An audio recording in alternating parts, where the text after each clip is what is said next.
አዋሽ ባንክ ስምንተኛውን ዙር የአረንጓዴ አሻራ መርሃ ግብር ከእህት ኩባንያ አዋሽ ኢንሹራንስና ግሪን ዌቭ ጋራ በመተባበር የችግኝ ተከላ መርሃ ግብር በምስራቅ ሸዋ ዞን ባዳ ወረዳ አካሂዷል። ተቋማቱ 20 ሺህ አቮካዶ ችግኞችን በመትከል ለአካባቢ ጥበቃ፣ ለምግብ ዋስትና፣ ለኢኮኖሚ እድገትና ለቀጣዩ ትውልድ የሚቆይ አረንጓዴ አሻራ አኑረዋል። የአዋሽ ባንክ ስራ አስፈጻሚ አቶ ፀሐይ ሽፈራው በጠቅላይ ሚኒስትር አብይ አህመድ አነሳሽነት በተጀመረው የአረንጓዴ አሻራ ልማት ላይ ጉልህ ተሳትፎ ሲያደርጉ እንደቆዩና አሁንም መቀጠላቸውን ተናግረዋል።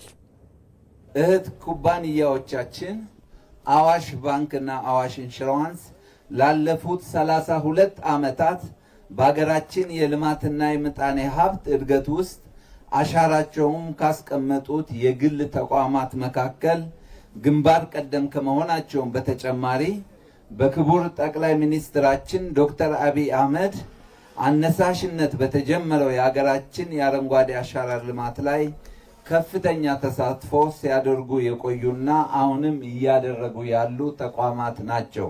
የዘንድሮው ከሌላ ጊዜ ለየት የሚያደርገው የሚተከሉት ችግኞች ሙሉ በሙሉ የአቮካዶ ክላስተር ችግኞች መሆናቸው ነው።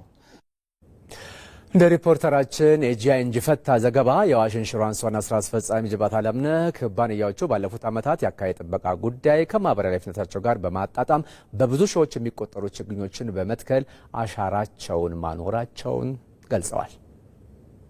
ባለፉት 8 ዓመታት በየዓመቱ በርካታ ቁጥር ያላቸውን ችግኞች በጋራ በተለያዩ የተመረጡ ቦታዎች ተክለናል።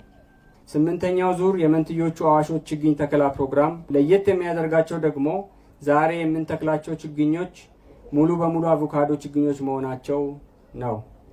ይህ ደግሞ በተፈጥሮ ጥበቃ ላይ ብቻ የሚያተኩሩ ስራ ሳይሆን ለኢኮኖሚና ምግብ ዋስትና ማረጋገጥ የራሱን ሚና የሚጫወት ሆኖ በአንድ ድንጋይ 2 ወፍ ብቻ ሳይሆን 3 ወፎችንም ለመምታት የሚያስችል ስትራቴጂካዊ እንቅስቃሴ ነው።